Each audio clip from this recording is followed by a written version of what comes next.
Let's go. Good morning, good afternoon, good evening, ladies and gentlemen. Sean Harvey here with this edition of Success with Dynamic Duo with my billionaire sister from another mister, Julia Patterson from the southern part of my province, Alberta. We have a guest today. You guys want to fasten your seatbelts. You're going to want to get rid of the stinking thinking. You're going to want to get rid of the distractions. Do whatever you need to do to be here and present for this episode today, because I'm pretty sure you're going to walk away with some smoking hot value, golden nuggets that you can take away for your life and your business to change your bank account, to help somebody else's change their bank account, but most importantly, have a more positive impact in your life so you can help other people have one in their life. Take it away, Julia. Thank you, Sean. Welcome, everyone. Robyn, thank you so much for being on with us today. I'm just going to introduce you here, and I'm going to read what you sent me because I don't have time to sit and memorize it. Robyn's experience growing up was that you finished everything on your plate. Yeah, I understand that one. Exercise was only something you did as organized sports, not as a family. And she was bullied at different stages of youth for being the chubby, awkward girl. You would never imagine that girl to find such joy in the process of empowering others to embrace a healthy and active life. But that's how she makes her living now. Robyn is madly in love with her husband, Kevin, a loving mom to her fur baby, Harley, a proud network marketer. She lives for adventures, great food, and quality time with friends. Now, Robyn, I haven't known you all that long. What about 7-8 months, something like that? Yeah, since November is when we met. Yeah, exactly. And I've seen so many changes in you, and I'm so honored for you to be on here today because, man, I know it's been one heck of a journey watching you every 2 weeks in our group. It's just amazing. And so if you wouldn't mind sharing with us today, basically some of your story. I mean, I know that it's whatever you feel comfortable sharing, because I know that there's some really tough things in there too, but it's made you into the person you are today. And I know that for sure. You've worked really hard on yourself, but if you wouldn't mind sharing any of your aha moments along the way and what keeps you motivated and inspired every day, because that's a huge, huge portion of what you do. I know that every day. So please share with us. Oh, wow. Well, first of all, a huge thank you to both you, Julia, and to Sean for asking me to be a part of this. I think what you guys are doing is super cool and just reaching all different corners of people and in through different networks and stuff. I think it's awesome. So thank you. I'm humbled and honored even to be here. So yeah, my story is pretty convoluted, I guess we could say. I've gone in a lot of different directions in my life, and I've been forced in a lot of different directions throughout my life. So from the here and now, yes, I am 40 years old. I just turned 40. Seriously, one of the most exciting days of my life was to turn over that new leaf into a new decade. I'm happily married, coming up on 10 years this year, to my chapter 2, to Kevin. And yeah, I live for adventure. I really look to find health in every kind of corner of my life, in every direction that I'm pushed in. And so where that comes from, going back to childhood, and Julia, when we met, this is when I really had a huge aha moment, was at the Make Your Mark event in November, where I was gently forced to really evaluate my life. And yeah, right. Gently, with love. No. I was encouraged, we'll say, to take a real hard look at my life and my childhood and the events and the stories in my life that have shaped me into who I am today and how I got here. And I never ever realized the impact that being bullied as a child had on me. And, I think it's something that we need to talk more about. And that's why I share that about my life, that, yeah, I was tormented by other kids, primarily other girls. And that's not okay, and it really shakes a person's confidence. It shook my confidence throughout my life, and still has these, rattling moments for sure. But I wasn't encouraged really to take on sport and to take on activity and to take on a healthy life. And that picture wasn't painted for me because it hadn't been painted for my parents, and they didn't really get it. Right. And so in every story, you always hear the term of breaking the cycle. And I really firmly believe that that's part of why I was put here and why I was put through the experiences that I've had, is that I I've worked to break that cycle in our family. I haven't had children, but I work on that with other people to help them recognize the signs of, you know, we were all just born into what we were born into, and our parents did the best that they could with what they were given and what they had. Mm-hmm. And I've never looked at it as a lack of love or anything. My parents are great parents, and they did a fantastic job raising a lot of kids. And it was the era, it was what they came from. And so I was brought into this home of, you finish what's on your plate no matter what, because we're on a budget, and this is, you know, it's liver and onions night, and I don't care if you don't like liver and onions, because that's what night it is. And so then that was ingrained in my head, and I was never taken out on bike rides as a family. And so that was something that I had to learn to do. And I had to learn to love activity. I forced myself into activity in my first year of college because, truthfully, I gained a lot of weight from drinking too much and eating in the cafeteria. And so I thought running seemed like the most efficient way to burn some of those calories off. And it just stuck, and it became more and more a part of me. And I guess, you know, I came upon it very innocently. It wasn't something I grew up with. It wasn't something that I was influenced by. I went out and bought a pretty sweet tracksuit in 1995 and some nice sweet Reeboks, and I got to it.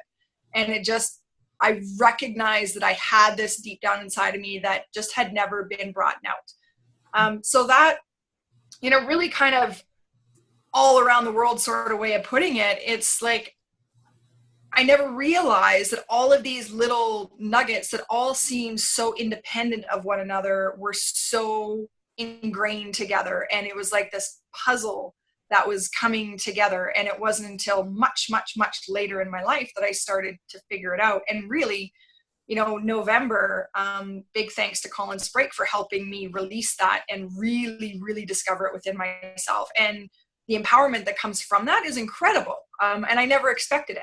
You know, you look back, it's so easy, I guess, for us to look back on our childhood and pick apart the crappy bits and pick out the crappy bits and focus on those and, you know, create our story around those. Like, I could very easily live my life today saying, well, I was never brought up with sport or activity in my life, and so I'm just not an active person. Like, I don't exercise, I don't do that. It's very easy to focus on that because it wasn't how I was brought up, rather than the flip side and saying, yeah, you're right. That wasn't something that I was influenced by as a child or shown the importance of or anything as a child, but I chose to do it anyways. And now I can teach other people how to do the same thing. It's just a twisting of it and kind of ultimately finding the silver lining, I guess, which I am guilty of doing all the time, almost to the point that I think I'm annoying to some people, where I'm constantly trying to find the silver lining in. I've actually had people say that you are one of those annoyingly positive people, but that's what I love about you. And I take that as a huge compliment. I think that's great. So all of these little nuggets in my childhood and, you know, youth of being brought up with a lot of kids in my household. My parents had all of us kids, and then they raised two of my cousins as well from earlier in their youth through their teenage years as well. And so there was like, I don't know, 5, 6, 7 kids at some point in my household, and I was the youngest. So you get lost in that shuffle pretty easily. And at the same time, you get spoiled in that shuffle pretty easily too. Actually, there's both sides of it. And so it would be easy for me to say all of these things, I'll find all the negatives throughout my childhood and pile them up and sit on this woe is me soapbox forever. But the truth of the matter is, I had some beautiful moments in my childhood as well that come together with the crappy bits. You know, yes, I was bullied in elementary school. I was bullied in junior high. The way that my parents chose to deal with it is the silver lining, because they dealt with it in a beautiful fashion, and they did everything that they could to protect me and to build me up still. So there's two sides of that, right? I can choose to focus on the fact that my life really sucked for a couple of years in school, or I could choose to focus on the fact that, wow, that's the shining example of how a parent deals with it and what is possible to come out of, right? Mm-hmm. So all of these things I felt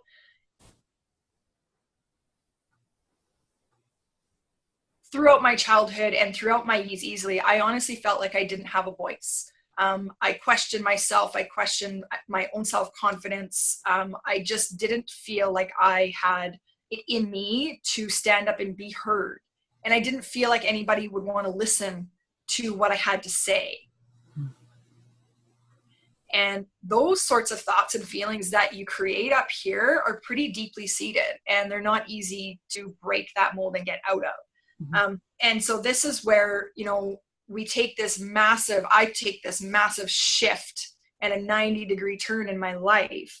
That not having a voice, that not feeling confident in standing up and asking more questions and feeling empowered within my own knowledge of self and health and all of that really leads to the biggest nugget of my story in my life. And that is the passing of my first husband.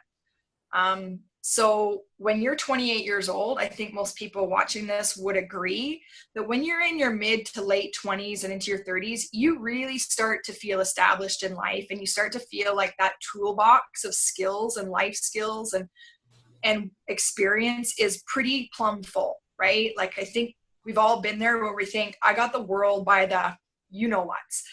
And like, don't be shy. You got it going on, and you've got this toolbox full of skills, and you know how to handle every situation that's thrown at you, because in all of your 28 years, you know, you've had a few things that you've overcome, and you start to feel really on top of things. And that's how I felt when this all shifted. When Trevor, so the very quick story on how he passed is, I think, very important for people to hear.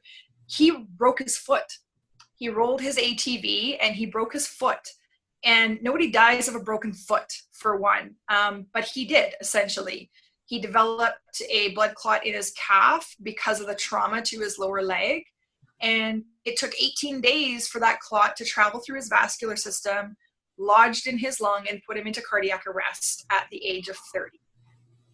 So nobody dies of a broken foot. However, you do when you don't feel empowered enough to ask all the questions, when you just blindly trust those that have been put in a position to care for you. And we just trusted blindly what these doctors and nurses told us. It wasn't until after the fact that we found out lower leg trauma is, it's indicative of developing a blood clot. It's very, very common, especially with a broken foot. And then to have a 700-pound machine land on your calf, that should have been something that was communicated to us, and it wasn't. And neither one of us felt strong enough, confident enough to ask the tough questions and to really dive in, even when we saw things going on with his health that in those 18 days that didn't look right, they didn't feel right. We still just trusted.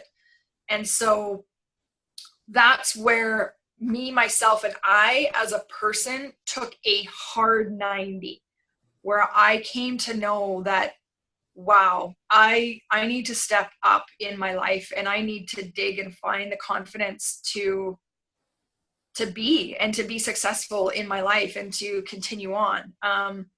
And that might sound really odd to some people, that coming out of widowhood, how the heck can you think in those terms and make it about yourself and make it about being better in life when you should be grieving and all of these things? And let me tell you, I grieved, and very much so. However, I saw the bigger picture, and I accepted the bigger picture, I think is the key point to that. I accepted that I don't have control over this situation. I was never given control over this situation. Trevor died. I was 28, he was 30. We didn't have a family. My life as I saw it was cut short. I had no control over that. And so what was the point in dwelling on that fact when I couldn't change it? Nothing that I did was going to bring him back and was going to change that. So my choice then was to move through it, embrace it, as twisted as that might sound, embracing the death of the person that you love. But it's the choice that I was given, and I felt like that was my option. That was my best option in life to go on and be successful in my life, was to embrace that fact. This happened. Let's move through it and let me figure out how to be a better person because of it. Because I know in my heart of hearts that that's what he wants for me. Okay, I was doing good. You're doing fabulous. I know in my heart of hearts that that's what he would want for me, is to go on and to live a successful life and to be the person that I was put on this earth by God to be. And so doing things in my life on a daily basis and on a regular basis that I feel empowered from. And exercise is something that I've always come back to. Like I said, when I was feeling fat and frumpy and gross and ugly in my first year of college, which is like a becoming stage of your life, I turned to exercise. I don't know why I did, but I turned to exercise. And I've continued to do that throughout my life. And it's interesting because in the couple of years after Trevor's passing, I had a really hard time with that and going back to exercise, because it's like some people meditate, some people do yoga to really get inside themselves. I run. That's when I get inside myself. And I always say I solve all the world's problems every time I go for a run. But I had right? And so, yeah, I totally do. I should like be president or something. But I had a really difficult time. Yeah, right? Yeah, I really struggled with it because I got so deep inside myself every time, and it would reveal all this stuff. I would end up sobbing on the side of the street every single time I tried to run. And so then I got fearful and I stopped. And then it came back into my life, and I listened and I allowed it. And I didn't allow the fear of being on the side of the street crying stop me. And I think that that is a great metaphor for all of us in life, because it comes back to what's good for me. What's going to drive me forward in my life? I don't care about what the other people are thinking when they drive by me and I'm sobbing. If I'm running a race, and this happened, I ran a 10K race and I cried through the entire thing. And who cares?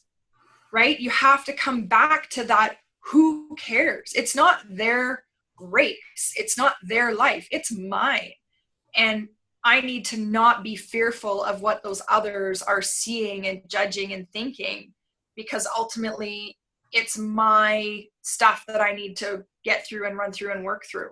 And so that was a big aha moment for me, of just letting those fears go away of what people were thinking when I was running, and transferring that over into all different areas of my life, whether it be business, my relationship, friendships with others, how I do things, that kind of thing. And speaking about my relationship. So yes, you said in my introduction that I sent to you that I am madly in love with my husband, Kevin, and I absolutely am. And I'm so grateful for him every single day that he was placed in my life. He was placed in my life a very short 7 months after Trevor died. And you can imagine, let your mind go free on the judgment that would come out of that. And it was monumental. I walked away from a ton of relationships because of that. People weren't ready for me to take that step in my life. And I'm, again, so grateful that I didn't allow their thoughts and their judgments and their view of what my life should look like influence me. I chose to follow me and do what I felt was right. And 10 years later, we're going to be celebrating our 10th wedding anniversary this year. So, when you let other people and their thoughts and their judgments and their feelings about you, or how you handle yourself or how you do things, when you let that influence the direction that you decide to take, you're living life for them. You're no longer living life for yourself. And that's something that I've come to learn. And I'm faced with it almost on a daily basis still. There's always, the term haters, I think is really, really negative and awful, but it's a term people know. But I think that there's just always people out there that are just judgmental, and that's how they've grown up. They haven't done the work on themselves to figure out that that's really not okay. And they're just judgmental and they have things to say or whatever. And you just can't let it influence, and I've let it influence me a lot in my life. And the stronger I get, the more I surround myself, honestly, with people like you, Julia. Sean, I would say the same for you, but I just met you today. I'm assuming you're as fantastic as Julia. I'm just going to assume that by association. He's listening. He's just not on. We can't see his face. Oh, that's probably better. I'll get the gears later. Right? Yeah, totally. That's awesome. But it's so true though. The more that I've surrounded myself with truly great, heart-led, genuine people that aren't just about the fluff, they're not just about the show for their own personal gain. They're really truly, like, in their heart of hearts, in their gut, in their soul, they're looking to better themselves, and by bettering themselves, equipping themselves to then help empower others to be better, right? I've become a better person hugely, and I'm grateful for that, obviously. I guess something that I really think about a lot, and I think is important for people to realize, this is actually a saying that my mom has said my entire life. She, something that my mom has really instilled in me is the value of volunteering. And she was a serial volunteer throughout my childhood and youth and life. And something that she came to start saying was, you can't give from a dry well, and you need to fill the well back up again in order to continue to give from it. And that was from volunteering. She gave and gave and gave of herself, and she burnt herself out completely. And then had to go back inside and start replenishing herself before she could give to others. And it's the same as when you get on an airplane and they go through the whole safety spiel, and they say when the oxygen mask drops down, to put it on your own face first, so that then you can help the person next to you, right? Well, all of these metaphors, they all mean the same thing. And we have to focus within. We have to look at ourselves from within, and what do I need? What does Robyn need every day so that I can help other people find themselves and empower themselves to make healthier choices, whether it be through activity or through nutrition? What do I need to be doing every single day to help other people do that? Because if I feel empty and I feel unfulfilled and I feel down or sad or whatever, I'm no good to anybody, especially myself. But I feel like I was put on this earth to help other people. And in my business, that's what I do, is I help other people, as does every business owner. So things that I do on a daily basis, or, a very, very regular basis to help fill myself up is, and it's all over the map. It's hilarious. I'm like from one end of the spectrum to the other, because obviously I have throughout my life learned and embraced the power of exercise. And I have a deep-seated love for movement of any type, whether it's a walk or a hard workout or riding my bike or running or hiking, whatever. The opposite end of that spectrum is I also place the same amount of value on rest. And I know for myself, if I don't replenish my rest through sleep, through downtime, through just chilling out, then, no amount of exercise is going to help me out. And so, yeah, I love a really good hard workout. I also love a good night's sleep. I want to go to bed at 8:30, I'm gonna, and I don't care what anybody has to say about it. So those are two things that I put a large amount of value and focus on in my day-to-day life. Obviously, eating well. And I think this is something that a lot of people haven't figured out. And I feel very grateful that I did figure this out somewhere along the way. I don't even know where it came from, but there is a direct correlation between the food that I eat and how I feel, and how productive I am, how much energy I have, what my mood looks like, all of that. If I go through, we all do this. We all have these little side steps, I call them, from what we know we should be eating and doing and whatnot. And we have, like, we were in Saskatchewan for a weekend on a farm. That's all I have to say. Like, Lots of baking, I bet. Oh, like, you don't even want to know. It's disgusting what I consumed in 3 days.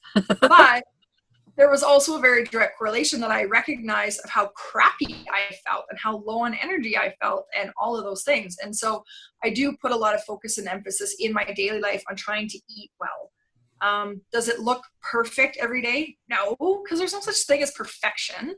But I know how I feel when I do eat well, and eat to honor my body. And so I do that. I put that emphasis on my daily life. Other, like, more tangible things, I guess, that I do every day. And this is actually relatively recent. And Julia, you'll understand where this came from. I start every single day with a devotion. So a verse from the Bible. And I actually have an app on my phone, which is hugely convenient. One day I might actually go out and buy a new Bible, because mine's Lord knows where. But I have a daily devotion that I start my day with and I end my day with. And it's randomly chosen. I don't go in and choose it, which is the coolest thing ever. I've had these, like, insane where I take a screenshot and send it to everybody I know. Like, oh my gosh, you're not going to believe what this said. Like, given whatever happened yesterday or what's going on in my life. So that is huge to me. It grounds me. It brings me back into reality that there's more to this story for me. It's not just about me. It's not just about who's on this earth with me. It's about, I was put here and I was given a task in this life to do certain things and to help people along the way. And it starts my day out with that kind of calmness and knowing, and just fills my heart to start my day. It's the first thing that I do. I know lots of people, successful people around the world, will say, you shouldn't reach for your phone first thing in the morning, that, go out, exercise, meditate, do all of your things, and then go to your phone. And it's the complete opposite for me. Is the first thing that I do is reach for my phone, and I go to that app and I read my devotion and I spend some time reflecting on it, and it just sets my day off. If I don't, I can feel it in my day, and I see it in my day, and I see it in myself. So that's huge. And, not to say that everybody needs to rely on a Christian outlet, but whatever that is for certain people, for everybody, whatever your spirituality is, whatever grounds you, I suggest doing that, because it has a really big impact. I've noticed a huge difference in myself since doing that. And that came directly out of mastery, right out of it. So that's something that I do every single day. And I have one at night as well that I read before bed as well. So just kind of clears off the hard drive and puts positivity on my heart and on my hard drive before I go to sleep. And then, just, again, journaling is something else at night. My gratitude journal, I do that every night as well. And that has had a massive impact no matter what goes on in my day, because we all have crap-tastic days, right? Where it just feels like everything you touch just crumbles and, like, turns to sawdust. And we all have those days. You go to Saskatchewan and you eat Rice Krispie squares for 3 days.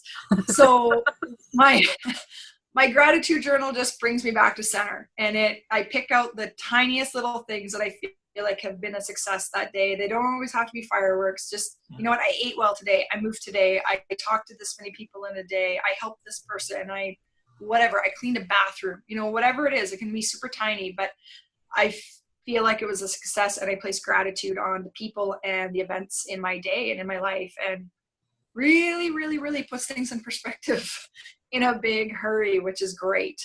And just, those are kind of my nugget things that I do every single day. And what I actually created, and this is from a friend who showed me that he had done this.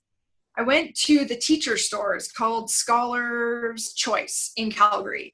And I got one of these great big charts. Julia, you might have seen it on my Facebook. And a bunch of sparkly star stickers. Okay. And I gave myself about a dozen different success habits that I'm working on really ingraining into my day. And then I wrote the date down the side for every day of the month. And every time that I do one of my success habits, and some of them are business related, that I set a daily goal for myself, for my business, of things I'm going to do. And then others are like my devotion, like my gratitude journal, eating well, moving, that kind of thing. Every time I I put a little sparkly star or sparkly smiley face, whatever it is. And then I get to and talk about empowerment.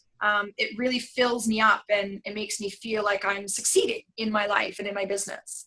It's really cool. And when I miss, then I'm like, oh, okay.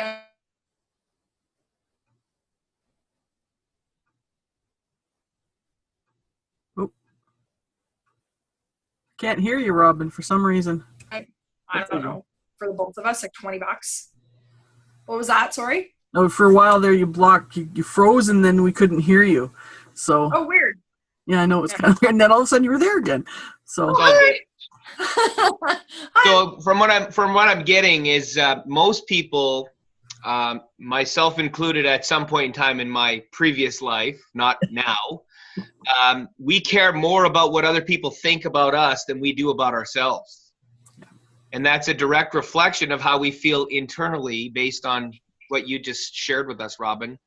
And a lot of people are so busy just being busy, getting through life and not really focusing on what's truly important to them. They care more about, oh, I care, it's a devastation that you lost your husband at such a young age. And I have a similar story where a gentleman in my life who was a very good business colleague and friend, he almost had the same thing happen to him, but they caught it in time and they actually saved his life. He was running around with his grandkids in the house, whacked his calf on the back of a coffee table, fell over, ass over tea kettle, boom, he's on his back. Didn't think anything of it, rubbed his calf, boom. And then 2 days later, he's in the hospital. And they caught it. They literally, the blood clot was in his leg. He said, you just literally 2 pounds on the edge of anything on your calf or anywhere, and that could trigger that scenario. And people don't understand. It could be your little boy or little girl falling off a bike without a helmet, just bumping their head just very so lightly. People don't understand how precious life is. And at that point in time in their lives, because they're busy just kind of coasting through life and not really focusing on what's important, because they're just chasing a paycheck, they truly forget about what life is truly all about. And, in my journey, I've had some people come and go in my life, good, bad, ugly, indifferent, doesn't matter. It's been a learning process for us. And I truly believe that God is giving us those interventions to help us refocus and recalibrate where we need to be in our lives. That happens for a reason. We don't know what that reason is. And rather than dwell on that reason, we need to learn from that scenario or challenge in our life and say, hey, guess what? We need to recalibrate and take a different path. And a lot of people don't understand that that's truly what's meant to happen. That's that law of attraction. The goosebumps are like 3 inches off my arm. So we're the goosebump with Success with Dynamic Duo episodes. And we also got health involved now too. Yeah, and we also got health involved. Because what the hell is health without wealth? You know what I mean? You need your health for wealth. Yeah. And what good to you if you're sick and you're wealthy? I mean, yeah, it doesn't work. It doesn't click. Yeah. And I know a lot of people out there are struggling internally with the stinking thinking and the 6 inches in between our two ears. But the reason why it takes us so long to break down that cemented thoughts and beliefs in our head is because some of us, we're in their 40s and 50s and 60s and 70s. Mm-hmm. It's really tough to break that cement. And when you change what goes into your mind, you'll change what comes out of your mouth. Oh, yeah. And your tongue is the sharpest thing to anything on the planet. And when you change the inner roots, you will change the outer fruits. Yes. And you'll attract so many great people in your life. Stop thinking about the crap. Everybody's got a crap storm going on in their lives, but guess what? It's on how you choose to deal with it. And do you have those right people in your life that truly want to encourage you and praise you and recognize you to say, hey, you know what? We will get through this. I don't know how, but by the grace of God, we will get through this. Mm-hmm. Because God don't make junk. And if God didn't think you couldn't handle it in the first place, he would not have given it to you in the first place. So there is a reason, and you will get through it. So thanks for sharing that, Robyn. That was awesome. It's my pleasure. There's one of my truck driver buddies who's in behind there, hiding behind the scenes because he's an introvert. He doesn't want to see his face. Yeah, so, come on out, Milt. We don't bite. We don't bite. Not hard, anyway. No, I just actually wanted to, Robyn, I wanted to kind of hit on something. You kept talking about your perception from your upbringing, those bits that could have been a negative. Mm-hmm. And for you to just realize that that's not going to control your now and your future is just huge. So many people get stuck. I've done it myself. Oh, yeah, so have I. So to really understand that we can choose, I mean, whatever happened as a kid, we had no control over it. But as an adult, we can choose whether or not those beliefs and values and all those little negative bits affect us. We can totally choose, and I mean, move on, open up your heart and do the forgivenesses, because forgiveness isn't about the other person thinking they've hurt you. The forgiveness is about giving up the power that they have over you in that situation, because they probably don't even realize they hurt you. Oh, not at all. They've just gone on with their life and willy-nilly and didn't even recognize that what they said or did had an impact. And by harboring it all here, like in your gut and letting it fester, it's that they've continued to take your power away, right? And I allowed other people to steal my power for years and years and years. Yeah. And I think that's why I honestly focus a lot on the word empowerment, because I think that there's so much value there to look within and look at yourself and go, okay, what can I do about this? And how can I be better coming out of that situation? And what can I do to move myself forward? And every single little step. I think so many people get caught up in the idea of empowerment being this grandiose thing, and there has to be fireworks, and you have to be on a stage, and you have to have a title, and you have to, and it's such BS. It's such BS. And that's where every single little step, you're building that empowerment within yourself, and you're building that confidence, with every single step in a positive direction. And that's, I think, honestly, focusing on gratitude makes such a big difference in that. The little things that you can be grateful for, rather than all of the things that could bring you down, and focusing there. Focus on the good and focus on what's driving you forward and the good that other people have brought to your life.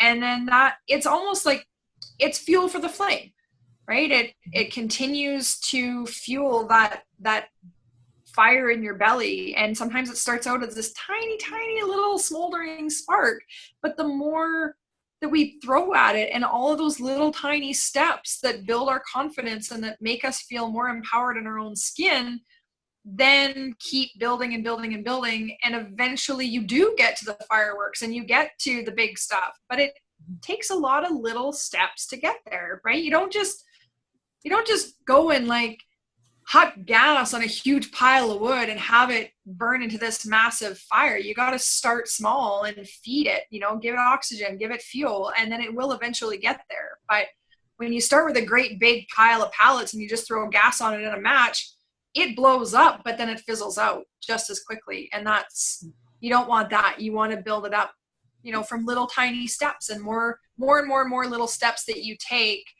the stronger you're going to be in the end. And that's, I think, inadvertently, honestly, that's where I started. I didn't know, and I don't even think I really realized what I was doing, to be quite honest. I really don't think that I did until I kind of moved farther into this whole journey of self-awareness, that I sat back and looked at what have the last 10 years of my life looked like, and because really for me, this journey of self-awareness and self-improvement and growth and positive personal development really started after Trevor died. And I was kind of thrust into it. It was that, or wallow in a dark hole for the rest of my life. Those are my choices. Right. Well, obviously, I think that's a pretty obvious choice to make.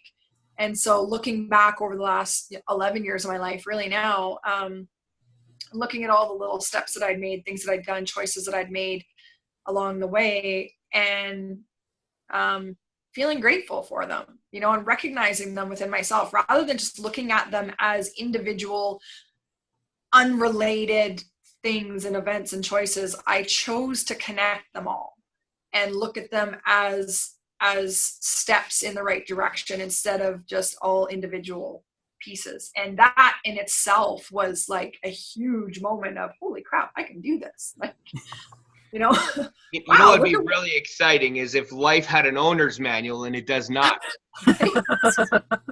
The unfortunate part is we were taught by our parents, and we love them dearly, but did they truly teach us based on what they were taught on what was truly rightfully meant for our lives?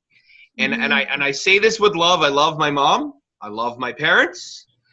They didn't teach me to become an entrepreneur and get uncomfortable with being uncomfortable and making a difference and being loud and proud and all of these crazy things that most people would say, they're doing a video. I ain't doing a freaking video. I ain't getting uncomfortable. I'm not talking my mind. I'm not, speaking the truth.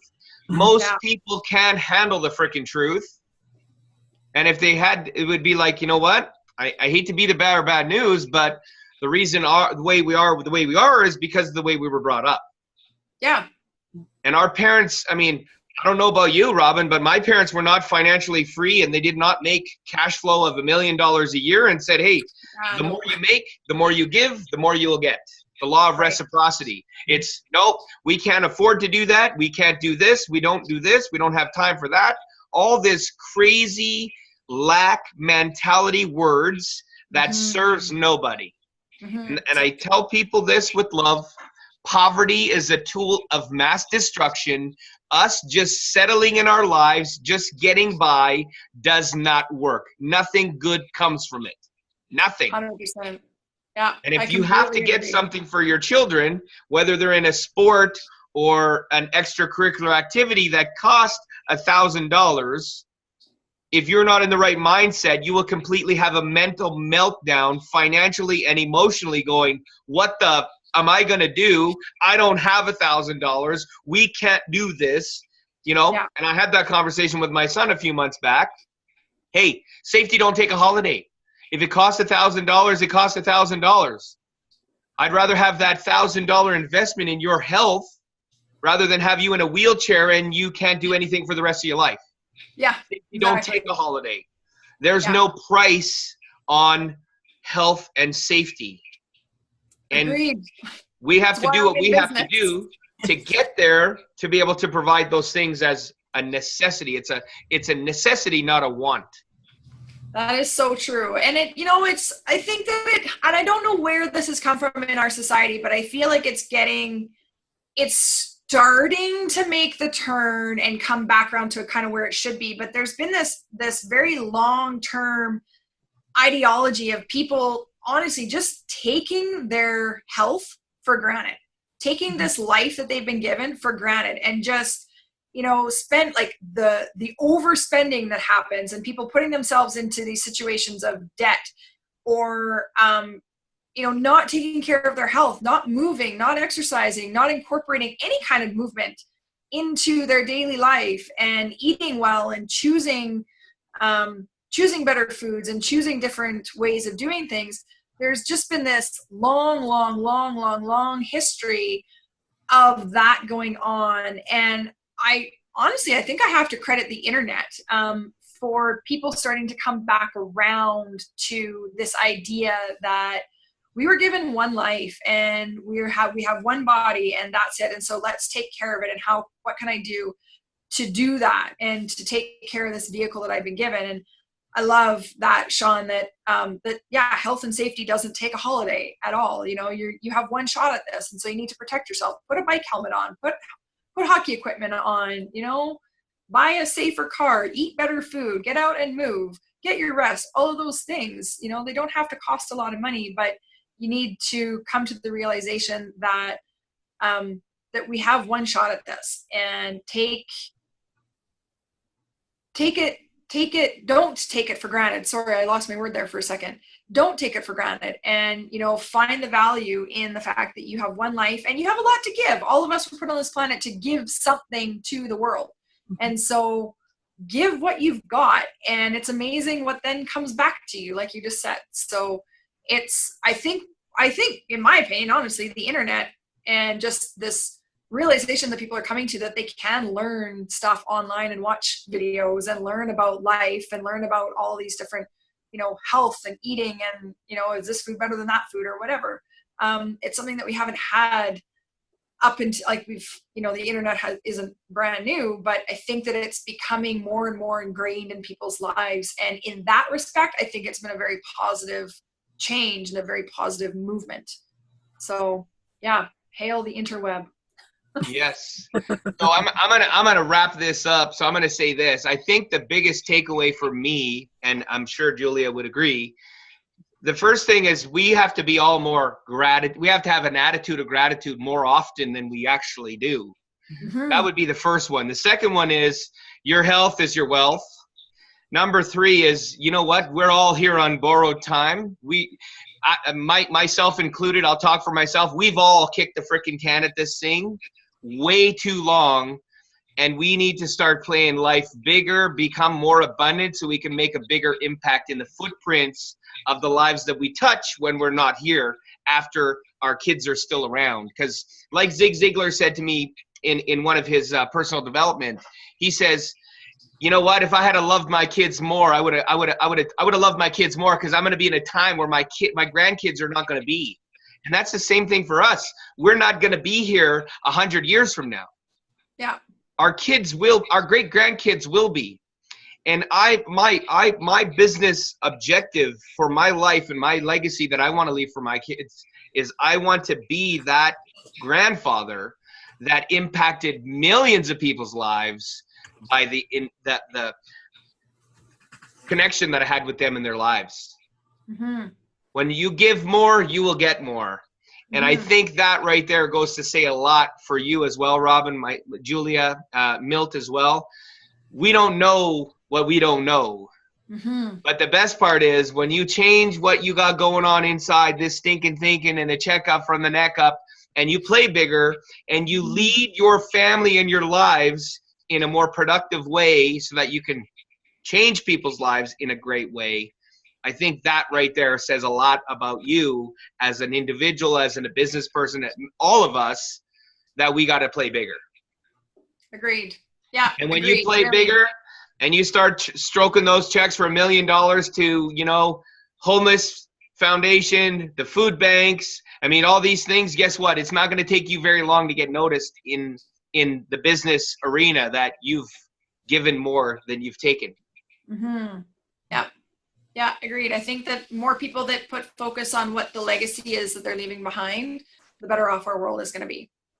Amen. So thank you guys for watching this edition of Success with Dynamic Duo. I know we were trying to keep it to 30 minutes, but you know what? We had so much value to provide you in the world. Thank you, Robyn, for sharing your awesome story. We love you. We appreciate you. Let's connect. Yes. Until next time, guys, this edition of Success with Dynamic Duo, Sean Harvey and Julia Patterson signing off. See you next time. Have an attitude of gratitude. Take care, guys. Have a great week. Bye. Done. Oops, hang on a second. Ooh.